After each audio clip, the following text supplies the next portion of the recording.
Welcome again. This is your pastor, Peter Christian Hessing. Welcome to another interesting and motivating and exciting, inventive and creative, inspiring and historic program here. And I hope that God is blessing you and that you and your family and children are all succeeding and everybody's happy. I know we are not all millionaires and billionaires, but we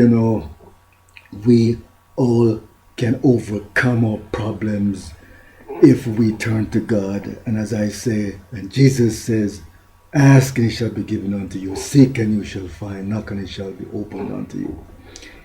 Today we are going to have a very interesting program. Here I'm going to talk to you and sing you our national anthem there, the Star Spangled Banner. And this is very important. We're going to try and do two verses to the Star Spangled Banner. And then we're going to go on and talk about making peace in the world,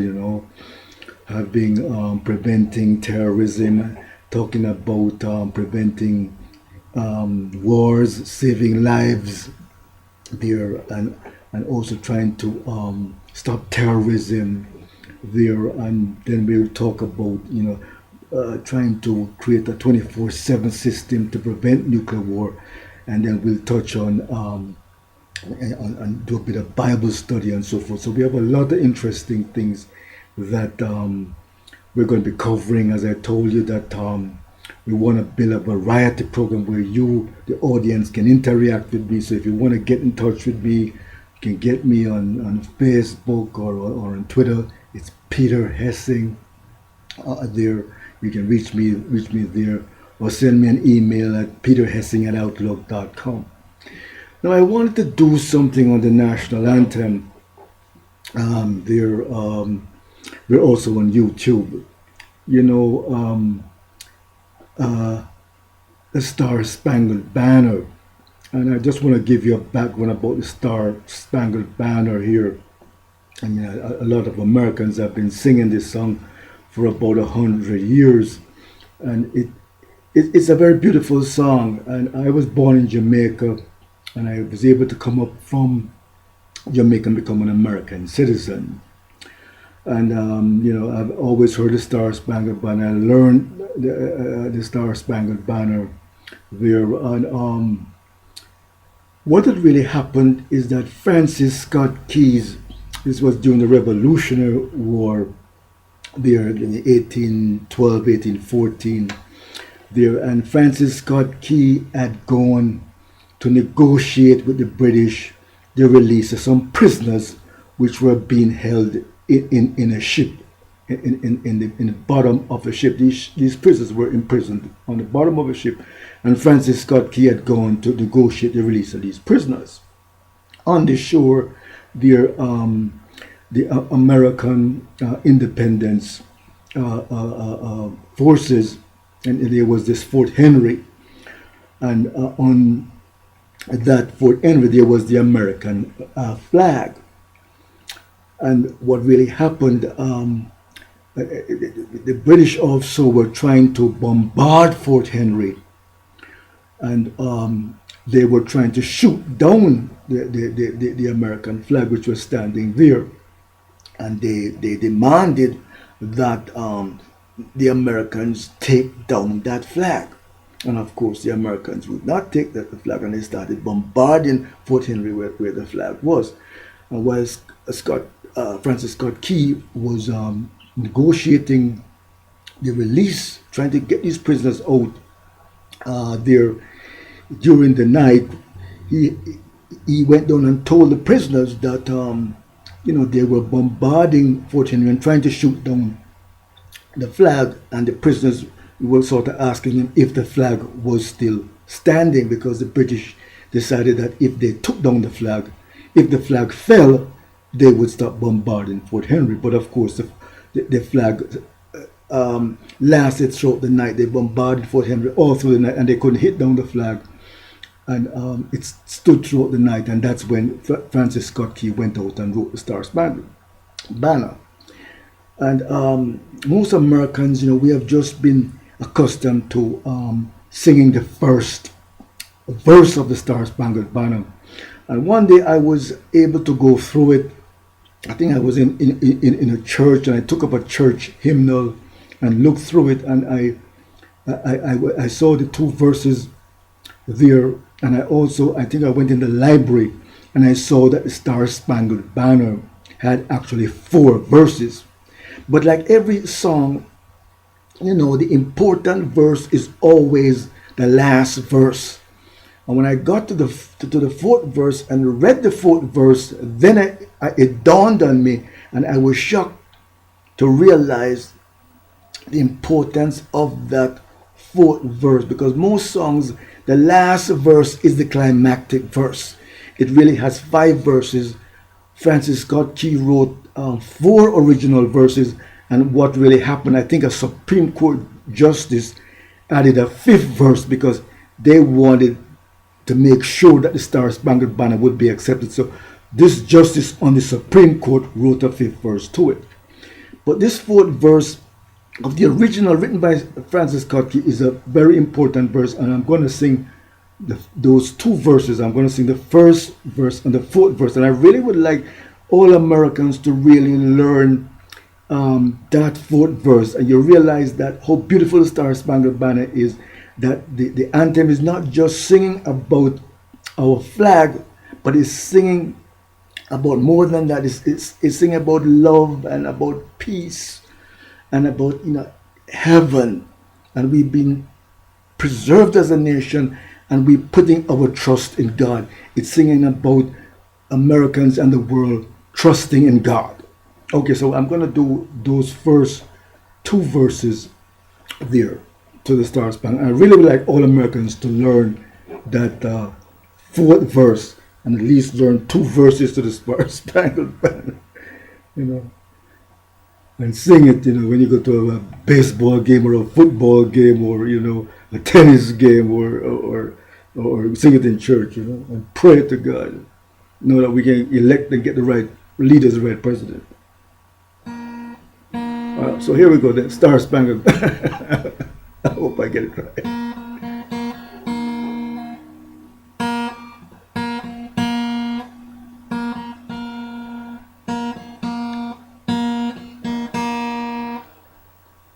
Oh, say, can we see by the dawn's early light what so proudly we hailed at the twilight last gleaming, who brought stripes and bright stars through the perilous fight? On the ramparts we were so gallantly streaming, and the rocket's red glare, the bombs bursting in air,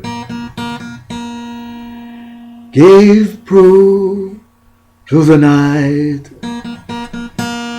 that our flag was still there.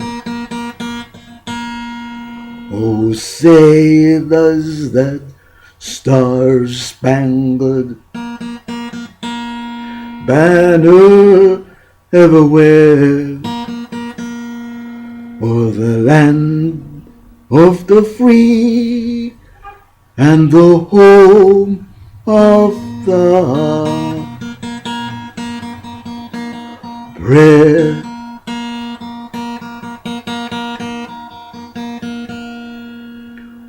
Oh, so let it be, when free men shall stand between their loved homes and war's desolation, blessed with victory and peace, May the heaven rescued land praise the power that has preserved them and created them as a nation. And conquer we must, if our cause is just, and this be our motto, in God is our trust. And the star-spangled banner in triumph will ever wear, o'er the land of the free and the home of the brave.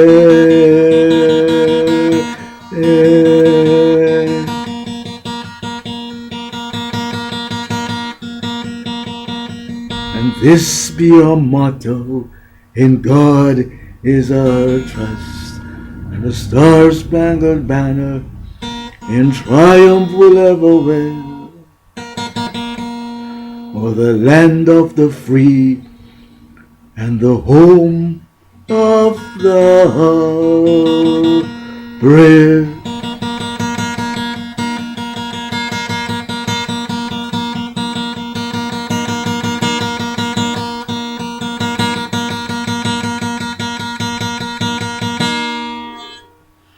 Yes, and that is the Star-Spangled Banner. 2 verses to the Star-Spangled Banner.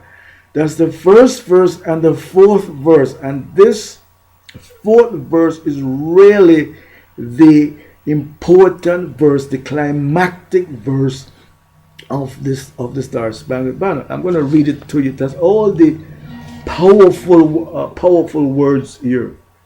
Let me take off my glasses here. I can see what I'm reading. There, as he says here, thus be it ever, when free men shall stand between their loved homes and war's desolation, blessed with victory and peace, may the heaven-rescued land praise the power that hath preserved them as a nation. And conquer we must when a cause is just, and this be our motto, in God is our trust, and the star-spangled banner in triumph shall ever wave, the land of the free and the home of the brave. So this 4th verse is actually the important verse to the Star-Spangled Banner. But for nearly 100 years, I mean, we Americans don't know it, and I've never hardly ever sung it. So this really, I would really like all Americans to learn this 4th verse. You know, it takes about 5 minutes, 10 minutes for you to really learn it. You can probably, you look it up on the internet. If you put the Star-Spangled Banner on the internet, you will get the all of the 4 or 5 verses, and you just learn that the 4th verse. Some people might want to learn all 5 verses to it, but it really brings us, there to more than just our beautiful flag, but it brings us to peace and love and freedom there, and to God. It brings us under the protection and the leadership of Jehovah Yahweh God, which is so important. And I think we learn it, and all the children also. I think all the children in all the schools and colleges should learn it also. I want to also remind you and tell you about my 2 CDs coming out there, which were in Billboard magazine. Those 2 CDs are President of Reggae, Rap, Hip Hop, Rock, Country, Peace, Gospel. You know, we put all types of music there because everybody likes a particular type of music. That was in Billboard magazine. It contains 11 of my original songs. And my other CD, Miss America Hearts, which is a beautiful CD. They're very, mild, romantic, very calm, very beautiful CD. Has 14 of my original songs. They were very great and historic CDs. Billboard magazine, when they heard that we had these two CDs out, Miss America Hearts with 14 of my original songs, and President of Reggae, Rap, Hip Hop, Country, Peace, Rock, Pop, all the different types of music. They called me up. I was in California, and they called me from New York and said, Peter Hessing, you have to put these two CDs in Billboard magazine. So, there is really like a landmark. They marked a special time in music there. Each artist has a few great CDs, and I guess these are my great CDs. And I have some more coming out. We have some gospel. We have Last Wedding, and we have Boomerang, and we have Reggae Cowboy. We have some other music coming up, but Billboard loved these two CDs so much. They're historic. They marked a specific timeline in music, as music is constantly changing. And these are two landmark, great historic CDs that you would love and enjoy. I also have some gospel music that you can get by going to Amazon.com and putting in my name, Peter Hessing. I would also like you to look for my book, which will soon be coming out, the 24/7 Safety Inspection Treaty to Save the World from Nuclear War and Global Warming. We call it the Nuclear Missile Boomerang Age. And this is really to have nuclear disarmament and to build a 24/7 safety system to prevent us from having nuclear war, a conventional war. Those will soon be coming out, and I'm going to be telling you where you can get them. You can always get me on Facebook, Twitter, Peter Hessing. Send me a message or get me on my email, peterhessing at outlook.com. And I want to continue talking about saving lives, having a more peaceful world here. Know that we are having all these terrorist attacks that we're getting there. We had 9/11, and I told you that I worked in the World Trade Center. It's a miracle of God that I survived the World Trade Center. There, my mother moved to Florida, and family moved down to Florida, and I went down to visit them, and that saved me from the World Trade Center attack. We have had no attacks in San Bernardino. I lived in San Bernardino for a while, and there's some very beautiful people there. I'm sorry to hear about that I did live in San Bernardino. So I think it's a miracle of God that I've been able to escape these. God has saved me from these terrorist attacks there. You really need to have better weapons control and gun safety technology. I'm an inventor. I'm a patented inventor, and there is all kinds of technology to make weapons and guns safer. Now we have this. We are having all these. Where innocent blacks are being shot down by the police, and that's very sad. As I said, black lives do matter. There, we really need to have. I wrote to the president about it, creating a 24/7. Monitoring of all the emergency police, calls, by the Justice Department across the country on a 24/7 basis. So you make sure that you don't have innocent people being killed, and you reduce also crime. I have nearly been shot down half a dozen times by the cops. The last time they nearly killed me. And then they apologize. We're sorry. This is it's a mistaken identity. It's a miracle of God that I've been alive. And everybody loves the cops. I love the cops because anytime you're in need.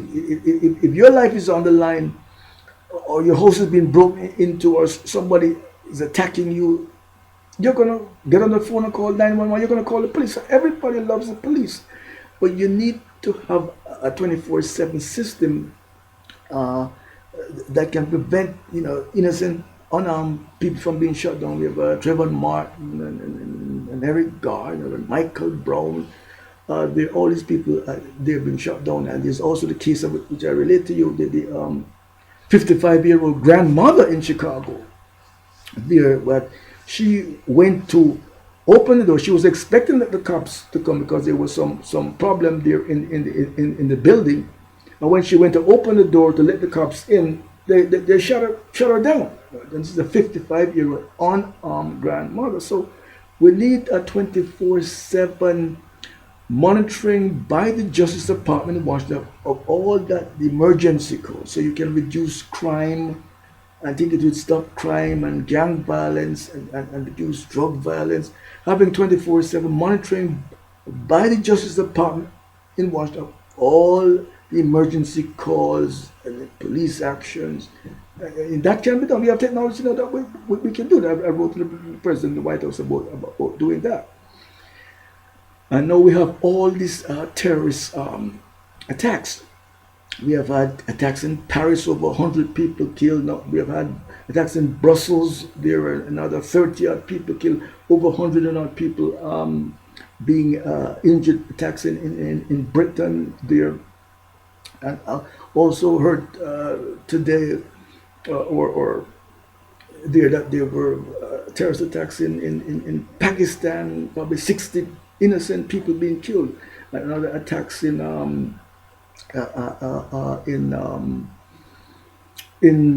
Iraq, another 40 people killed by terrorists and by ISIS, and we have Al Qaeda and all these terrorist groups, the Taliban, there and Al Shabaab. We have Boko Haram in Nigeria there, and of course we have the drug cartels down in Mexico. We're probably 50,000 people or more have been killed in drug violence, and we have drive-by shootings out whether it's in Chicago or in Los Angeles, California, or in New York, or Miami, or so forth, all across the country, or in also problems down in Jamaica and other parts of the world. So all of this really is related to guns. Guns. We have had instances where people have taken guns and gone into our schools and shot poor innocent children. This happened in schools. We had a case in Connecticut where over probably 20 innocent small kids being shot down by people with mental problems and so forth. I've had colleges. It is a massacre in Virginia. Dozens of students killed. We had shootings out in Oregon, and we have the Columbine shooting there in our schools.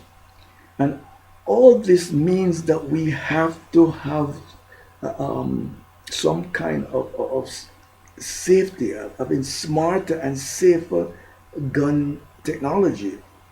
And I believe in the Second Amendment. You have a right to defend yourself.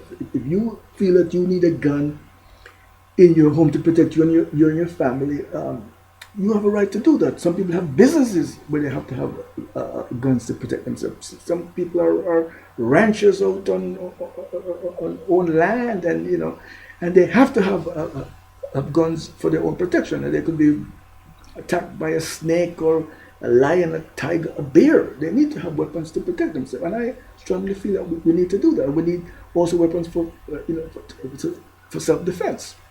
Now we have had all these wars, going back to the Revolutionary War and the Civil War, and we have had World War I, World War II, the Gulf War, the Korean War, the Vietnam War, all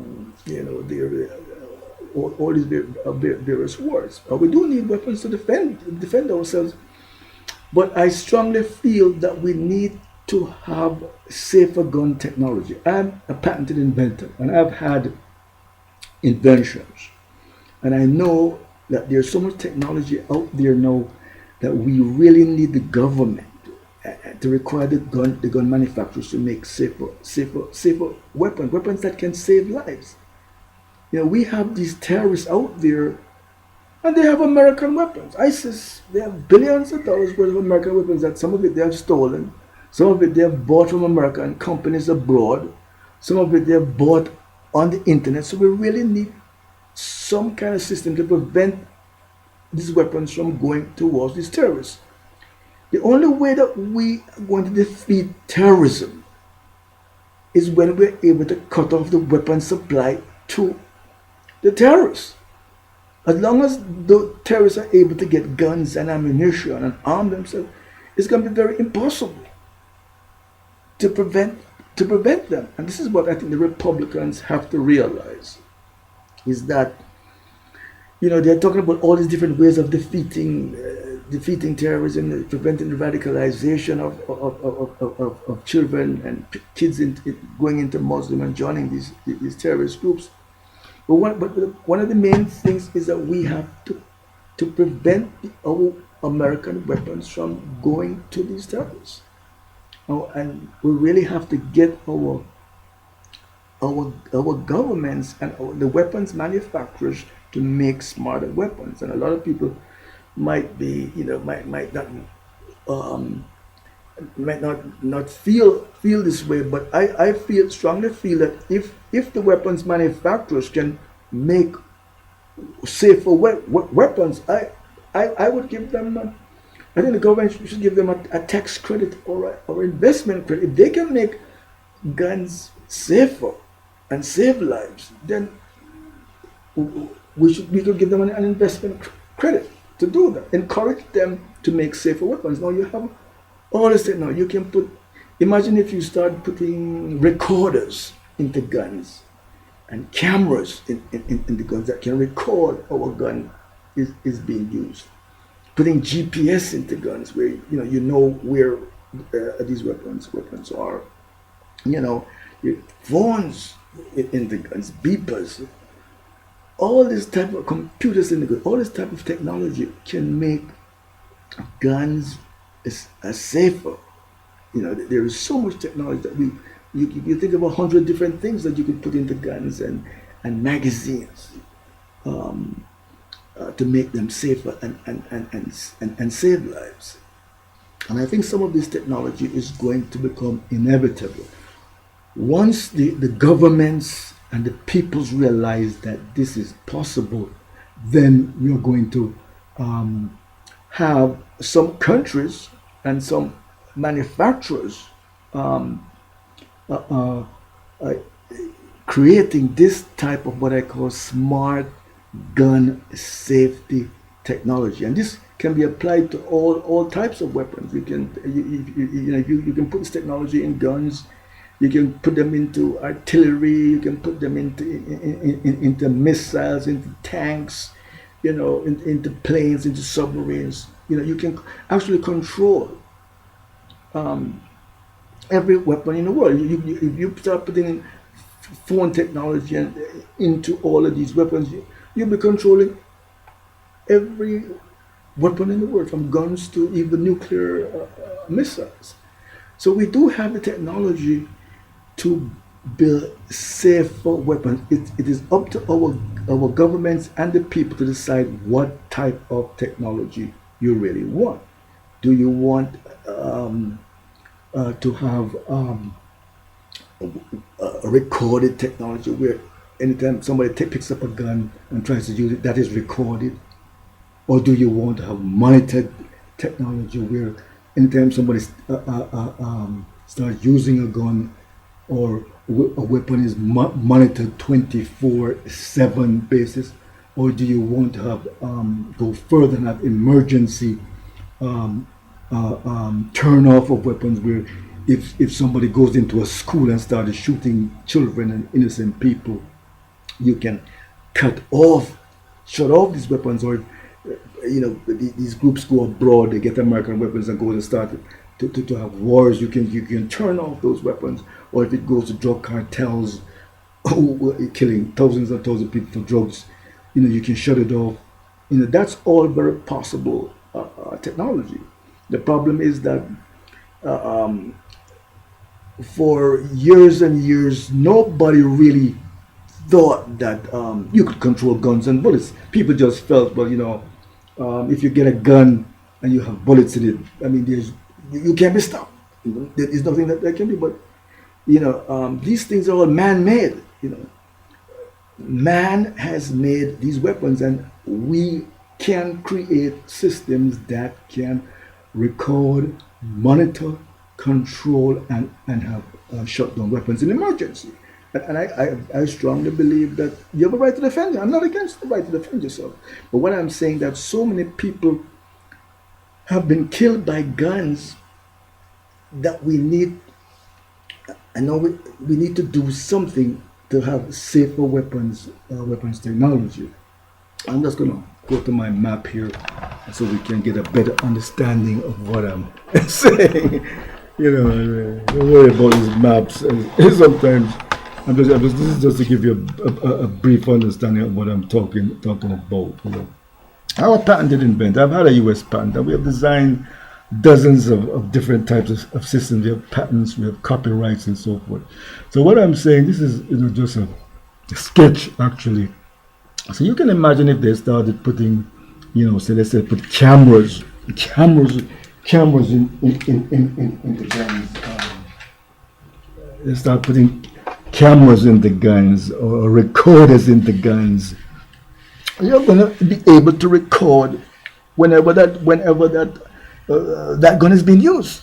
You put sound recorders. You're gonna be able to record anytime somebody picks up that weapon and starts using it. You're gonna be able to record that. And if you put phones into guns, which is something I think is inevitable, that we have become such of a phone society, and the phone has become so popular. You're going to be able to monitor when a weapon is being used. So I think that a lot of this thing is going to happen immediately because you can build weapons that can give you better self-defense. One of the reasons why our veterans came back from Afghanistan and from Iraq with all these injuries, thousands of weapons came back. They lost hands, they lost feet, they were blinded, burnt up because of these roadside bombs, IUDs. You could actually build weapons that can detect roadside bombs. You can build weapons that can detect poison gas. They claim now that ISIS wants America to come and fight them in Mosul and Raqqa because they're going to use poison gas against the American troops. So you can build weapons that can detect poison gas, guns that can detect roadside bombs. There is so much technology that can be done, and you can actually, as I said, if you start putting beepers and so forth into weapons, and you can actually shut down guns and all types of weapons if somebody's going to try and use that to kill innocent people. What we call an anti-bullet system, that you can actually stop bullets by creating this anti-bullet type of system. And look at magazines. If you start putting, say, beepers into magazines and all that type of technology, you're going to be able to shut off these magazines. So this technology exists. It's for the governments and the people to decide what type of technology they want. Now, the military and the police force have their requirements. Every military, whether the U.S. military or the Canadian military, the British or the French military, or the Chinese military, the Russian or the Jamaican or Mexican military, every military in defense, they know what type of weapons they want, and they can tell the manufacturers, well, we want weapons that have lights that people can see at night. We want weapons that can detect roadside bombs. We want guns that can have detect poison gas. But every military has its own requirement. When you come to weapons that civilian people are using, you really need to have more controls. I strongly feel that we need to have background checks, so we don't have people with mental problems getting guns and killing our children in schools and so forth. We really need to have that, and we probably need to ban some of these assault weapons that go into the civilian market. But we really need to have a system where we can monitor particularly the guns that we're sending overseas. Here is ISIS. They have billions of dollars worth of American weapons. They either stole it bought some of it on the internet, bought it from American companies abroad. So we need to have some type of system. The Republicans have to compromise on this issue. You will never stop terrorism or defeat terrorists or prevent wars without having some form of weapons control that I call smart gun safety technology. That's very possible. So we really need to do that. I also want to talk about their having this 24/7 system to prevent us from having nuclear war. Now we have about 20,000. We have about 20,000 nuclear weapons in the world, and in half an hour, they say in half an hour, if you have a nuclear war, whether between America, Russia, or we got North Korea or China, or India, Pakistan, whatever happens, in half an hour, the world would be completely destroyed. That means that 8 billion people or 9 billion people, every human being would be blown up in half an hour. So we really need to have a new treaty, and whoever we have as our president and as our next president is going to be able to negotiate this new disarmament treaty there with the rest of the world. Now, we have just America and Russia negotiating these nuclear disarmament treaties, because most of the nuclear weapons are held by America and Russia there. But now, if you're going to prevent reduce nuclear weapons and prevent nuclear warfare, you're going to have now to include all the countries in this nuclear disarmament negotiation treaty. You're going to have to include China. We have to include Britain and France. They have nuclear weapons. Include India and Pakistan. Include North Korea. Include Israel in these nuclear disarmament treaties, because this is the only way you're really going to have serious nuclear disarmament, because you have to include all the countries that have nuclear weapons, not just America and Russia. The last treaty they had, they agreed to have, I think, 1,500 operational nuclear weapons. They already have, thousands in their arsenals there. As I said, probably they have, who knows, 7,000 or so. America probably has, Russia has probably 7,000. America has 7,000 or more nuclear weapons there in their arsenals. But you really have to include all the countries if you're going to have serious nuclear disarmament, because if only one country is disarming, what happens to when the other countries are building more and more weapons? It's going to be very difficult if only two countries are disarming and the other countries are trying to get thousands and thousands of nuclear missiles. So you have to include all the countries in this nuclear disarmament. And the only way, I believe, is you're going to have nuclear disarmament where we go towards global zero and protect us from nuclear warfare, is to have this 24/7 safety inspection by the International Atomic Agency of all the nuclear weapons in the world. That means that the International Atomic Agency will set up a 24/7 monitoring system, and they will monitor and inspect all the nuclear weapons in the world to prevent any country from launching a first strike. We really need a treaty that bans the first strike use of nuclear weapons and make that a war crime, a crime against humanity. And we probably should set up a special court that is 24/7 that deals with banning the first strike use of nuclear weapons, and also dealing with chemical and biological warfare. There are other forms of of warfare out there, even talking about laser blindness, where people can use laser beams and blind millions of people. So there are other forms also that you need to include. There also cover other forms, chemical, biological, all these other forms, laser, all these other forms of mass destruction. But we really need a treaty that bans the first strike use of nuclear weapons and have this 24/7 monitoring system.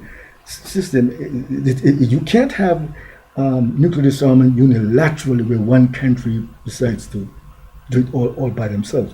All these countries have to do it. That's why I say you have to include all the other countries in this negotiation treaty. Whoever we have as our president or whoever becomes our next president, that is something that we really have to do. We need a 24/7 system that will monitor and inspect all the nuclear weapons on planes, on ships, on submarines, because a lot of the nuclear weapons now are being shifted from land into the ocean. They're putting them all into submarines and planes and on ships and so forth, because it's becoming self-destructive. We are entering what you call the nuclear missile boomerang age, where countries, because of cyber technology and cyberspace technology, countries are being able to reprogram these nuclear missiles and send them back to wherever they came from. If nuclear missiles come from Russia, now they're having technology that they can reprogram those missiles and send them back to Russia. They come from China, they can send these nuclear missiles back to China. Because of all this cyber technology now that we have, that can be done. We have entered this nuclear missile boomerang where nuclear missiles are becoming self-destructive. A lot of countries don't want to have them. That's why most of the countries in the world decide they don't want to have nuclear weapons, because they're becoming suicidal. If nuclear weapons come from North Korea, they can send them back to North Korea. They came from other countries, they can reprogram them and send them back because of all this cyber technology and hacking and all this type of technology that is now coming into place. I told you that I'm a patented inventor. Years ago, we designed an expanding missile system, applied for patent and a copyright on it, an expanding system that can absorb nuclear missiles and actually disarm them and send them back. And we're going to tell you more about it. Let's just give you a brief idea of what I like to use science, because some people, they don't understand. They figure you got an accent, and they just don't want to. They won't understand you because of, oh my God, this guy, he's a Jamaican, he has a Jamaican accent. We don't understand what he's saying. So what you would really have is a 24/7 safety, I call it 24/7 safety system, where the International Atomic Agency, they have locations all around the world. They're going to inspect all the nuclear weapons, on ships and submarines and planes, monitor them so as to prevent any country from launching a nuclear missile by mistake. You can have accidental use of nuclear weapons, and you really don't want the world to be blown up through accidental use of nuclear weapons. So the International Atomic Agency would monitor all the nuclear weapons on a 24/7 basis, and they can do that. It's not impossible. They can put audio and video and GPS. I mean, they can do that very easily. It's not impossible to do that. And all of them, they're within the Pacific Ocean or the Atlantic Ocean or the Indian Ocean or the Arctic Ocean, or they're in the Mediterranean and the North Sea. All of these places around the world, they can build a 24/7 monitoring system. And no country is giving up control of their nuclear weapons. America is not giving up control of nuclear weapons. It's just that you have the safety monitoring system by the International Atomic Energy Agency to make sure that no country makes the mistake of launching nuclear weapons.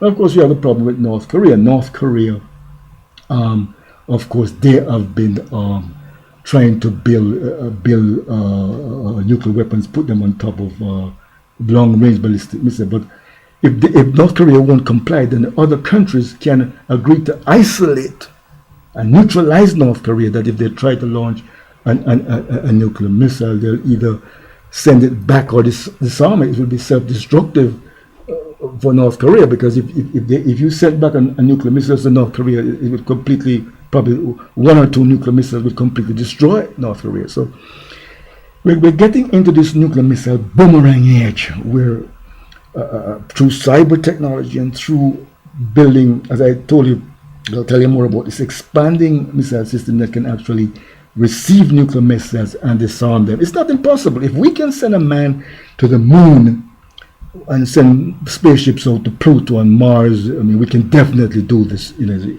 it's something that we can easily do to build a system to, disarm and basically send back. If you can't disarm it, you're gonna have to send it back to the country that it came from. You know, so this is something that I think we have to do.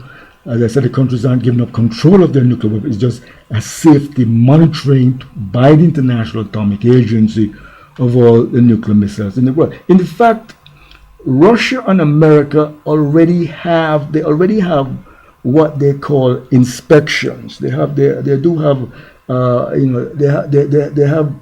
the last treaty, they do have a certain amount of what you would call temporary inspections, where they inspect each other's nuclear arsenal. So this is not, it is not something that they can't agree on, because Russia and America already has what you call some temporary, inspections. But here you would have a 24/7 system that is there to prevent accidental nuclear. Well, we're going to talk more about that as we go along. I said we applied for a patent on some system. The reason why we applied for a patent was really the only way I could persuade any government to do it. I've tried for 30 years to persuade the American government to build this expanding missile system to disarm and shoot down and retarget nuclear missiles, but they haven't really understood what I'm talking about, and that's why I'm sort of doing these videos. So this is an expanding system that can actually pick up nuclear missiles and disarm them and shoot them down. You can use lasers with it. You can, disarm them.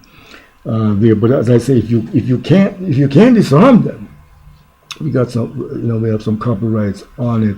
You're going to have to send it back. If those nuclear missiles came from Russia, you're going to have to send them back to Russia.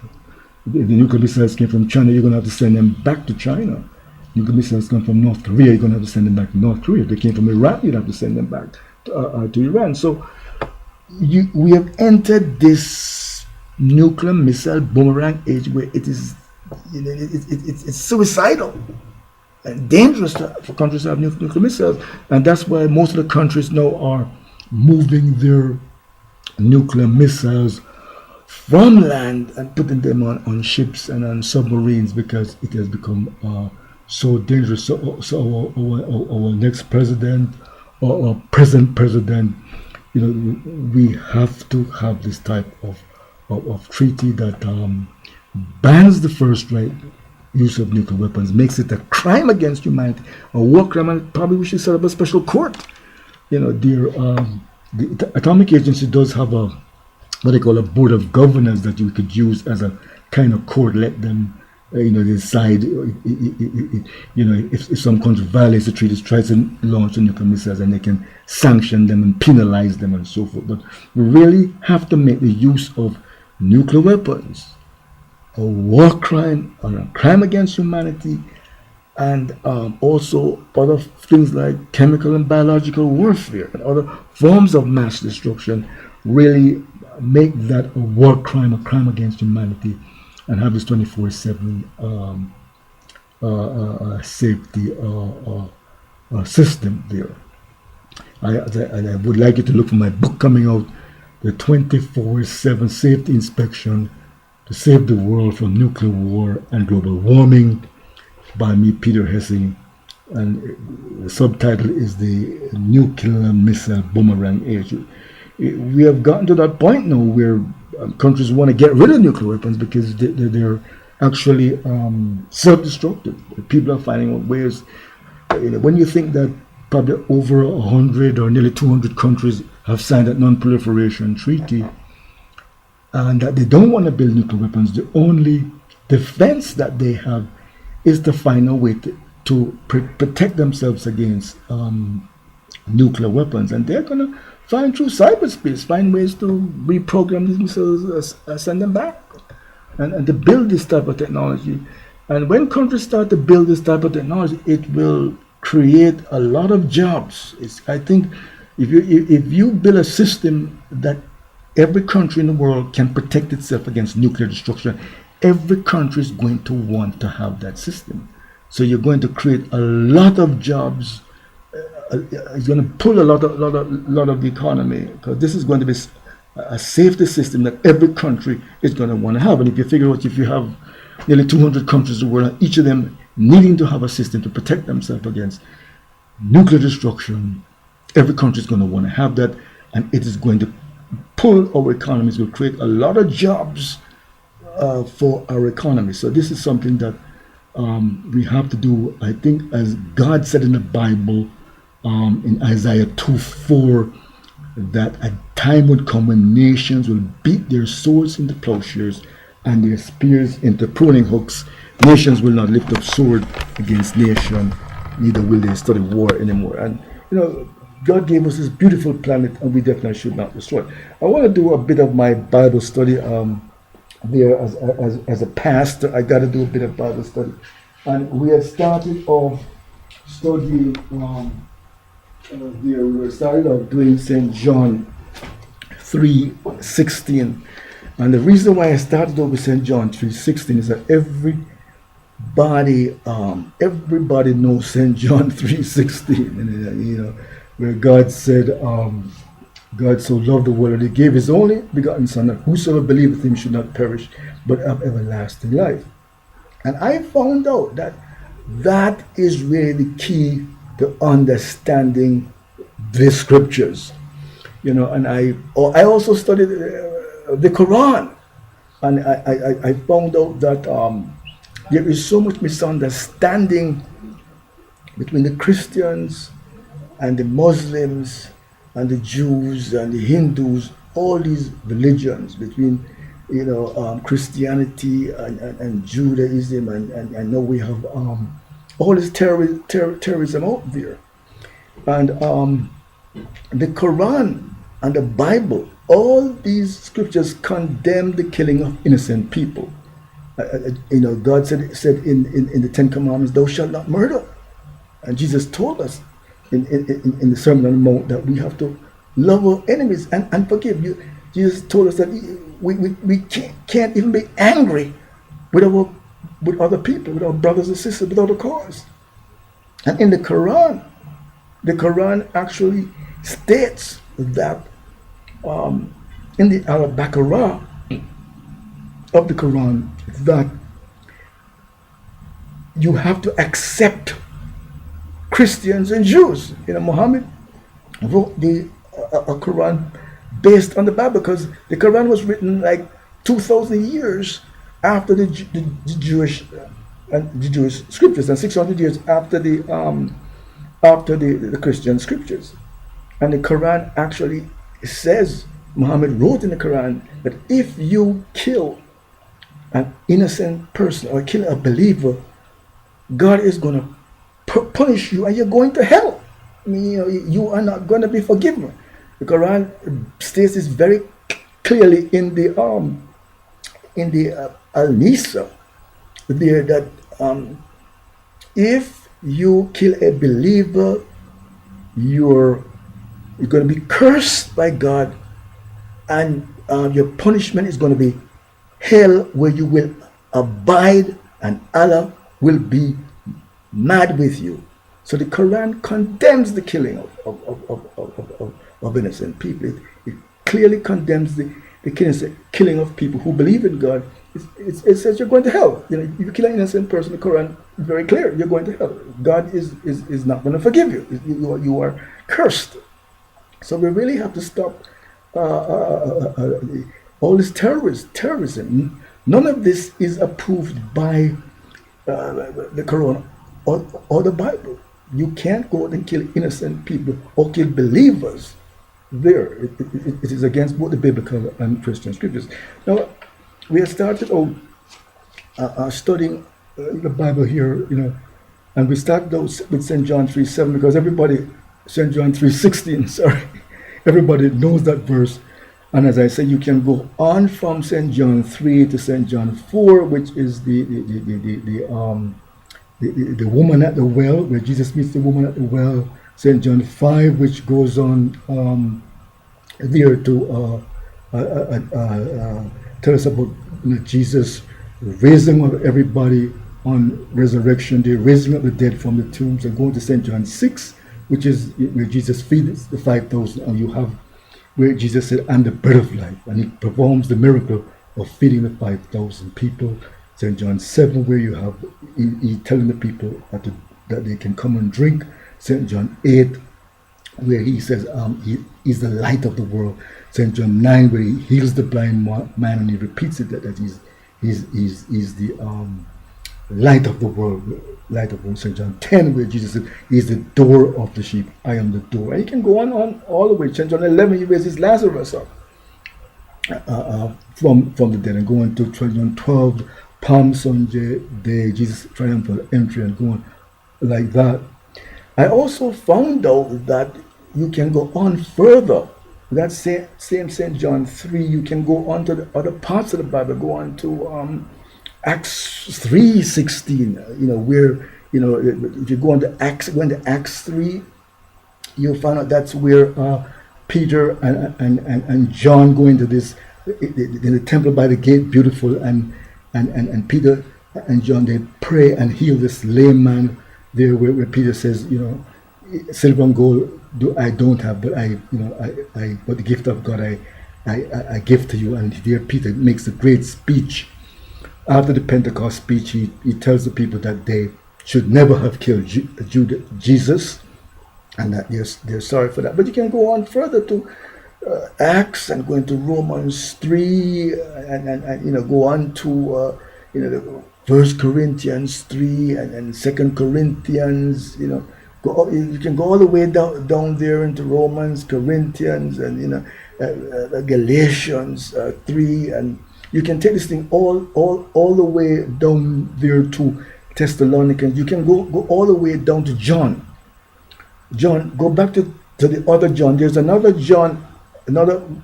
There is a scripture written by another book written by John, because remember, John wrote St. John. He also wrote 1st and 2nd John, and he wrote also the Revelation. So you can go from St. John 3:16, and you can go through to most of the New Testament, all the Gospels of Jesus, and go on to the Acts with Peter and Paul, and go through Paul's writings there, and go all the way down to John again, from St. John to the other John. If you go to the other John, John 3:16, it's actually nearly the same thing, and you can go from that John and go down to the Revelation. I can actually read you. I'm going to read you the other John. If I should really have my glasses, if I can see well here but I'm going to read you the other John. You go from St. John 16, and you can go all the way to the other John. There's another, the other first John there, which is very similar to the same St. John 3:16. If you read there the other, this is 1 John, and if you even go to 15 there, where it says that, and you know that, as he said, no murderer has everlasting life. So that's the other John, talking again about everlasting life there. So you can go all the way to that John. I really have to get my glasses there. You go from one John to the other John, and you can go all the way from St. John 3:16 and go through the entire New Testament. You get all the Gospels there, and go all the way to Revelation, because St. John, he wrote St. John, and he wrote also First John and Second John, and he also wrote the Revelation. So I'm going to come back and we're going to talk on the next program about more interesting historic topics. Join me again. Give your hearts and life to God and Jesus. Peter Christian Hessing. God bless. Peace and love. Thank you.